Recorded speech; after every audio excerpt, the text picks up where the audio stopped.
Hello ladies and gentlemen, welcome to the Longhorn online workshop. I'm Steve Juma. Today's workshop is targeting the competency-based curriculum, and we are targeting a concept, community service learning. Dear parents and teachers, did you know that in competency-based curriculum, we have learning that takes place away from school?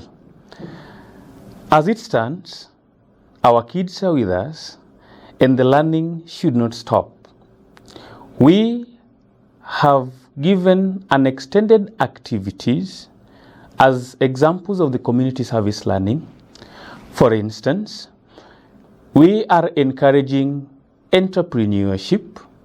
We are encouraging role models.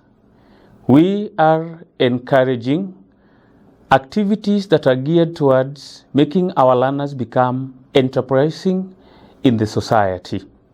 All this we are factoring in our combined encyclopedia, the SMART scores, that as it stands are in 2 volumes per grades. We have volume 1 and volume 2 in grade 1, grade 2, and grade 3. We have given numerous exercises that are geared towards promoting the community service learning to ensure that at all costs, learners connect the classroom activities and an outdoor activities that is currently taking place at home. Thank you.